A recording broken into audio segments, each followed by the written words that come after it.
The main idea of this channel is to help you become successful by understanding yourself, other people, and the world around you. And organization is a distinct component of that world around us.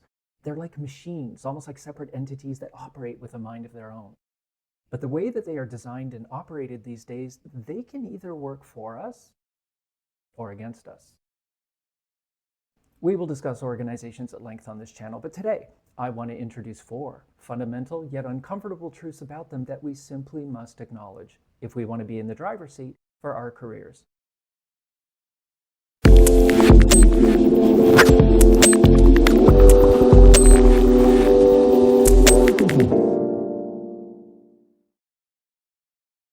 Hey, what's up everyone? My name is Larry. Welcome back to Careers and Companies on the Upmarket channel. Today, we are talking about modern day organizations and what's a little bit troubling about them, if you will, especially your typical big company that is likely publicly traded. Now, when it comes to small businesses, startups, family-run businesses, government entities, they may share some of these quirks and some of these fundamental truths, but as you'll learn through this channel, they have their own unique challenges. I will be presenting those in another video. The truths that I'm going to expose today may not seem completely surprising on the surface, but once we think about them a little bit more, I think you're going to come to appreciate just how influential they can be in your professional life. So with that, let me share with you some of the things that I figured out about companies that you need to know too. All right, for the first one, we're starting at the very beginning, the top of the mountain, the truth from which all other truths cascade. And I'm going to present it to you in the form of a question, and I'd like you to answer it. Why do organizations exist? And by that, I mean your common organization that sells goods and services. Again, not a government entity, not a charitable organization, your typical organization that sells stuff. Why do they exist? So I'm going to stop my rambling for about 10 seconds or so and let you think about it. Please take more time if you need it by pausing the video and come up with an answer. More than one answer is okay, whatever seems right to you.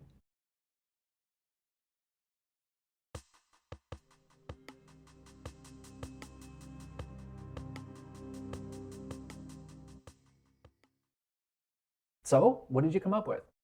Is it to give people employment?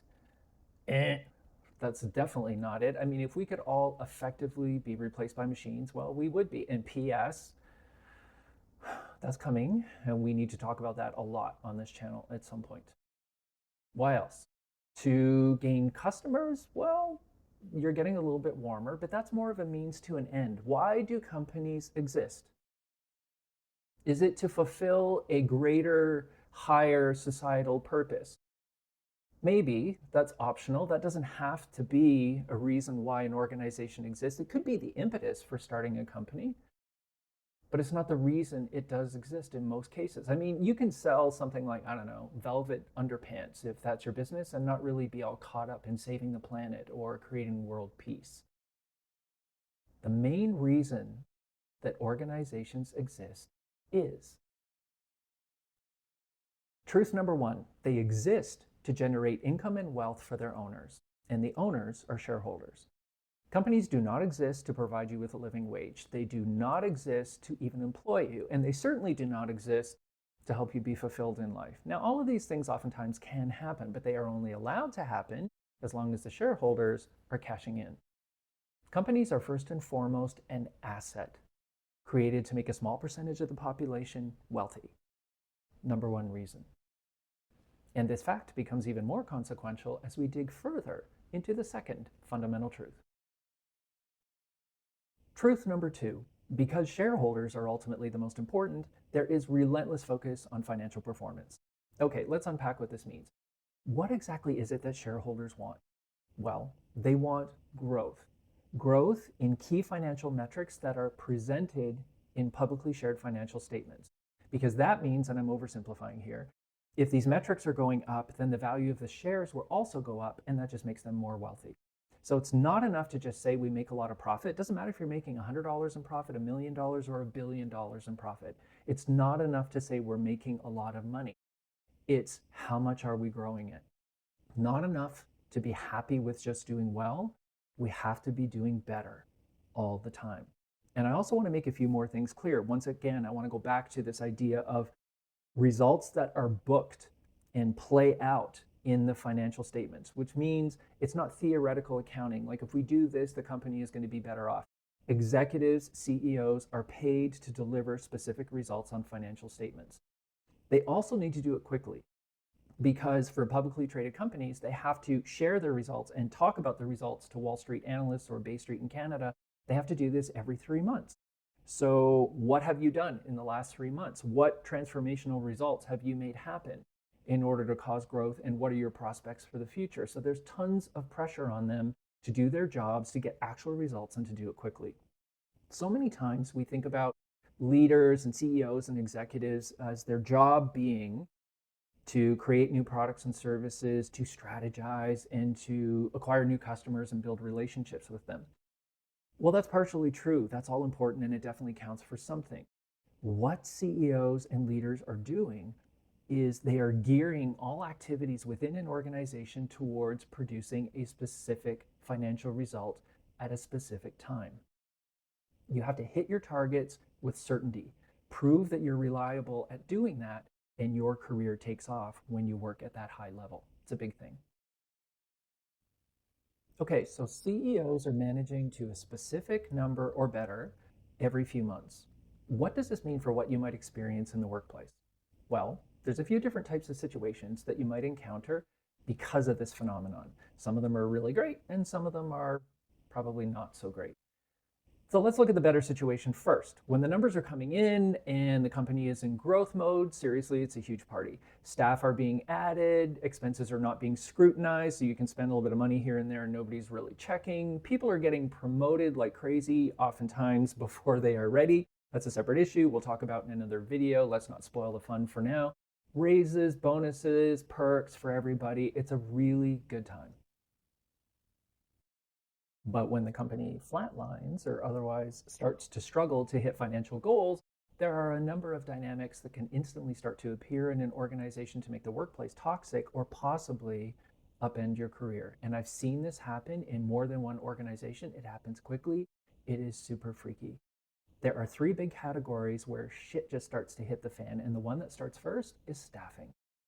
Everybody becomes under the microscope, every department, every person.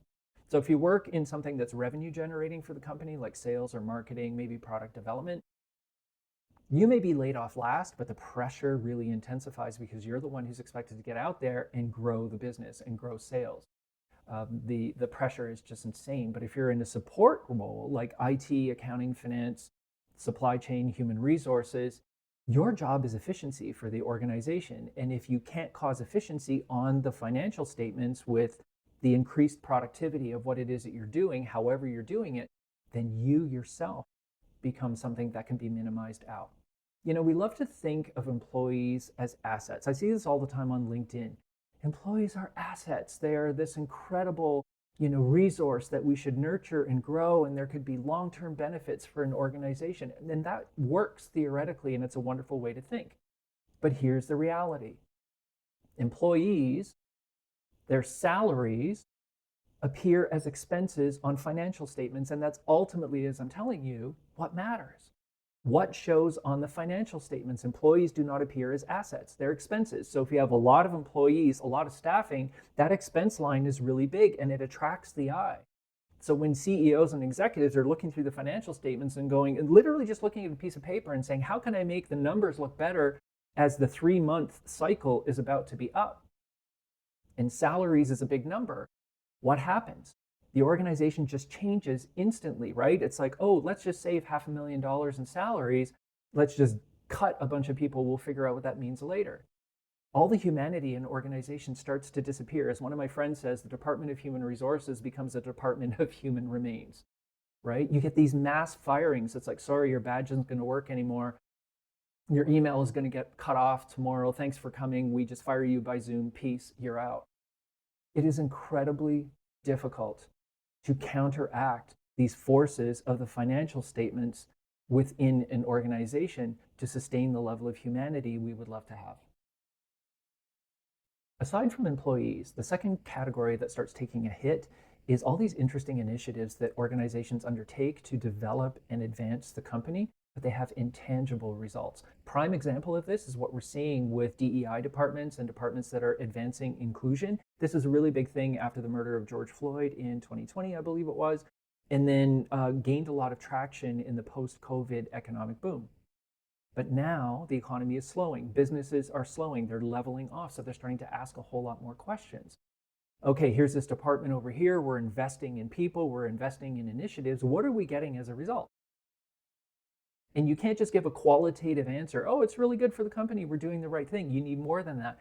What is that investment returning on those financial statements? How much revenue can I book as a result of the money I'm spending here? If you can't give a direct answer, these things start to get cut. Another example, I worked for Johnson & Johnson for 6 years in the early 2000s, and my second rotation when I worked there was I was hand selected to a 5-person, I believe it was, 5-person department to figure out this new thing called digital marketing. So could we become a center of competence? So we did a lot of really cool things, and we figured out digital marketing on behalf of the entire organization. But again, when business started to level off, the department was just quickly eliminated, and everything that we were doing was folded back onto the different brand teams. Now, luckily, I had moved on to another assignment at that time, so I was protected and I didn't lose my job.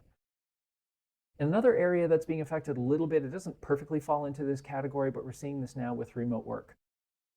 So it's slowly becoming a victim of this sort of mindset. It's supposed to boost productivity and employee satisfaction, and there are studies being done to try and estimate the value of that. But again, this is theoretical accounting. And I've read some of these studies, and I've read how they're calculating the dollars. It's not anything that CEOs and executives can book directly on financial statements. It's just a general estimation of worth to the organization, and that's not enough. So employers just can't see it on the financial statements. They aren't convinced, so they start calling everybody back to the office. Now, this isn't happening really quickly. It's happening slowly, especially in more traditional organizations. Startups, tech companies, or whatever, a little bit more forward thinking on how they run organizations. But for a typical organization, slowly they're bringing people back to the office so that they can see, the executives can see your effort and therefore know that they are maximizing output. The third category, and the last one that usually gets cut, is innovation, which is really sad because innovation is supposed to be the growth engine for most organizations, but we actually start to dial that back. Why? Because it costs money. You have to invest today for returns who knows when in the future, 1, 2, 3, 5, 10 years down the road. And companies don't have the patience for that. Now, the hyper-scaling tech companies like your Apples and your Googles and your Amazons, they have tons of money, tons of cash to burn, so they can continue to innovate, and their financial statements basically don't even feel it. But that's only about a dozen organizations. For the other companies, they just don't have that luxury. So it's been said that the enemy of innovation and worthwhile corporate initiatives is the quarterly financial reporting cycle to shareholders. He's deceased now. Former Harvard professor and innovation guru Clay Christensen has complained about this a lot. He's one of the guys who's gone into very large organizations and tried to help them figure out a way to restart it. But this financial force is something that's really difficult to counteract, because you're showing every 3 months as you parade yourself in front of Wall Street or Bay Street in Canada and show all this money going out the door. The more that goes out the door, the more everybody gets nervous. I know even Elon Musk 3 or 4 years ago has had big fights with Wall Street because he's spending at Tesla, and he's trying to explain to people that the results are going to be on a 10 or 20 or 30-year cycle when you want to do big innovation. But again, the shareholders don't like that because they don't want to have to hold the stock for 10 or 20 or 30 years in order to get their money back, or they may even be dead. Certainly that'll probably be the case for me. So that just doesn't work for a lot of people, but that's the reality of innovation. So what happens in regular organizations, we start to pull back on innovation because it costs money. And then that leads to what we call like a death spiral in companies. Why you have these big and bloated large organizations that are just kind of there. They're not growing and they don't know what to do. This is where Clay Christensen tried to go into a lot of these organizations and was successful at helping a lot of them restart innovation when that death spiral starts to happen. It's a very difficult thing to unwind. So a symptom that this is starting to happen in your organization if you're at a lower level is when you start having these like really urgent brainstorming meetings, right? Everybody gets pulled into a meeting. No idea is bad. Come up with your crazy, goofy ideas, anything that you think can transform the organization and its trajectory. Let's all come together. The entire company, big meeting, takes all day. Let's do this. Let's cause, really incredible change. However, because of the nature of those forces and financial statements and timing, what you find out in these meetings is that, oh, yeah, the investment can't really cost a whole lot. And it has to be something that we can implement and do within the next, like month or two, or not much longer than that. That's what you eventually, discover when you go to these meetings. I've been in a bunch of those meetings and they're absolutely hilarious. So what does this particular truth mean for you specifically? So there's a few things you always need to be thinking about. Number one, stay vigilant because things change in organizations lightning quickly. And as I said, I've seen it happen. Where possible, seek to understand exactly how your job, your specific role, contributes directly to top-line revenue or bottom-line profits through efficiency and productivity. And the other thing you need to do is, as we say on this channel, keep it moving. Always be investing in yourself, investing in your learning, investing in your skill development, investing in your accomplishments. Because there may come a time when you're just going to need to move, or maybe there's going to be layoffs, and you want to make sure that you have a robust suite of skills and abilities to offer the organization, so they just think there's a bunch of things that they can do with you and they will want to keep you. Don't want to be displaced. As I said, these things happen quickly. People who are in very stable jobs just lose them overnight. The next truth. Truth number 3, imposter syndrome runs rampant. And what I mean by imposter syndrome is there are a lot of people out there in professional jobs and also in hourly wage roles that are working in jobs for which they are not properly or at least fully trained. And where I'm going with this, just to jump ahead, is that I want to appeal to everyone to just have a little bit of empathy when they encounter these types of situations, rather than meeting these conditions with anger and resentment, because it's a pretty common problem. And this is a byproduct of what I've been talking about so far in this video about companies who want to be efficient are going to invest less in initiatives where they don't really see the direct outcome on their financial statements. So that includes investing less in people. We invest less time, less money, less energy in things like coaching, mentorship, development, and even hardcore training. Either because of the uncertain return or especially if times are a little bit tougher. Now, in good times, it's the opposite problem where we're just advancing people through the organization before they're even ready. So it ends up in the same place, but it's a different phenomenon. Let's look at something like leadership. Maybe you've been a good employee and we want to reward you with a promotion. Or maybe the company is in growth mode and all these positions are being created and we need to fill them with warm bodies, just get some butts in the seat. Not enough time to do all the recruitment that we want, or maybe we have and we're not finding the people that we like. Let's just promote somebody into that role. They'll figure it out on the job. Have you ever worked with somebody and thought to yourself, how the hell did that person ever get a job managing people? If that hasn't happened to you yet, I guarantee you it will. And you will ask yourself that question more than once in your lifetime. How long do you think it takes to become an effective leader? Assuming you're not a natural with people, and that's only probably 2% of people out there that are just naturally born leaders, how long do you think it takes? Now, I don't have the scientific answer, but if we did calculate it, if studies were done on this, and an average calculated, I would assume the answer would be years and years. It takes a long time to become a leader. But what kind of leadership preparation do most leaders get? Maybe a 1-week training course? I've been on those. You don't come out of those just being all ready to lead. It just gives you a suite of a few concepts of some things that perhaps you can practice. But it takes years and years and years to become an effective leader. You learn a leadership job on the fly. You are in a leadership role, but you are not yet a leader. That's why we have so many leaders out there who are not great leaders, because they're simply not ready for the job, or they're still trying to figure it out. And then marketing. That's a classic career that's full of imposters because everybody thinks they can do marketing. It's harder to be an imposter when you're doing something like accounting. People can figure out pretty quickly if you have no idea what you're talking about. But marketing, you can kind of fake it. But even if you do have some education and training and you do go to work for a large organization with a big marketing department, as I did, what happens? Well, you do a part of marketing to start. So maybe you get social media and retail marketing, right? So you figure that out over the course of, 12 to 24 months. And then once you master it, what do? They move you to another part of the department and you do something else. So you never get comfortable. You never get to a point of full mastery and get to play that out for years and years and years. Yeah, there's some jobs that are like that for people who don't want to maybe go any further or do anything different, and that's not a criticism. But for a lot of us, we want to be upwardly or otherwise mobile. We want to be able to learn and do new things. We want to get promotions, constantly doing different types of jobs. Once you know what you're doing, that's the time to move the person.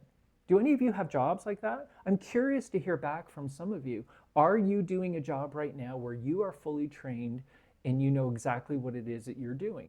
And once you did know what you were doing, how long did you get to do that job before they moved you? I want to hear, because that's a situation that so many of us are in. And these are the people that we are working with in organizations, people who are in some state of transition from one role and set of expertise to the next.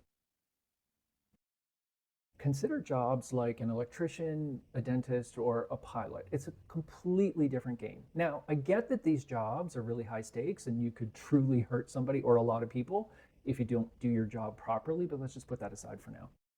To do this job, what needs to happen? Well, you get this dedicated classroom training like we do in academics, but then there is this whole period of apprenticeship where you watch the expert do the job, and then you get to do pieces of it. And then once you show you can do pieces of it, you graduate to a level where you're doing the job in its entirety, but you're being watched and monitored.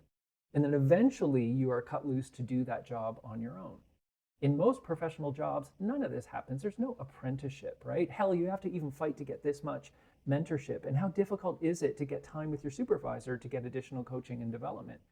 Super, super hard. Organizations are not built to have those types of resources to help develop people and make them masters at their job sooner. My point with all of this is that we need to gain some perspective on where we're all at so that perhaps we can check our expectations at the door and collaborate with others with a little bit more empathy and a little bit more patience. That also means we need to show more empathy to ourselves. We're all on a pathway to mastery, and we need to have that patience to know that it'll take time to get there. Truth number 4, don't be so sure there's anyone actually running the company. So this one is going to be unpacked over the course of this video series. This may make sense to you right off the bat, or it may take a minute, but let me just leave this here for now. Sure, in organizations, there are people who are setting strategy, who are doing the marketing, who are managing the money, and maybe doing product development. But when I say running the company, I mean maintaining the machine. All of these departments are interrelated and they come together in like this twisted organizational pretzel. And someone needs to be thinking about how all of this operates together with maximum agility and minimum friction. Who is in charge of all of this? Who is in charge of process? Who is in charge of setting a cultural vision, like we're going to be entrepreneurial going forward, and then ensuring that all recruitment, staffing, training, process, real estate, IT, goals and strategies, decision support systems, and everything lines up perfectly to make sure it drives that vision? Yes, all the different departments have to organize themselves, but how does this whole thing come together? Very few organizations dedicate resources and personnel to specifically that. We all have to figure it out and make the best of it within organizations. They don't teach this very much in academics. There's very few courses on it. It's got nothing to do with any standard business program. So what we're left with is this general vibe of dysfunction. You have to find any way that you possibly can to get your shit done today. And the problem only gets worse as the organization gets bigger, which is one of the many reasons why our jobs turn into this daily game of survivor. Let me just get through this day and then come home and collapse and then live to fight another day. There's so much emotional wear and tear caused by the disorganization and lack of clarity within organizations, and that characterizes almost every company that's out there. Nobody is running the company. Yes, as I said earlier, leaders are managing to a financial number and directing everybody on what they need to do to get there. But how everything is done through interrelationships is just left to everybody else to figure out. And it's absolutely frustrating. And there's no one to complain to. If some process is messed up or doesn't make sense, one arm is not talking to the other arm of the company, you're just get sent back from the leaders to just fix it and deal with it yourself. Hit me up in the comments if something like this has ever occurred to you. Like, who is running this fucking place? It's a big picture problem. And through this video series, I will help you recognize problems like this, and then I'll also help you navigate through them to get where you need to go. What I have covered in this video represents the most basic realities about organizations and explains probably 80% of the outrage that circulates on my social media feed, especially LinkedIn. And this learning will feed a number of videos that are to come on this channel on such topics as choosing the right company to work for, finding your value, leadership, managing conflict, a host of other topics. I will link back to this video, and then I will give you the insight that you need to move forward on these and a bunch of other topics. Wisdom. We are in the business of wisdom in this channel. So where is this topic landing with you? Are you like, okay, I hear you, but I'm not quite seeing it? Or are things really starting to click and you're starting to make connections between people and events and situations in the workplace? Leave a comment below or ask a question and I'll definitely get back to you. Like, subscribe, somehow, please just stay with us. There's so much more to come on this channel. In the meantime, please keep it moving, have a spectacular day, and I'll see you in the next video.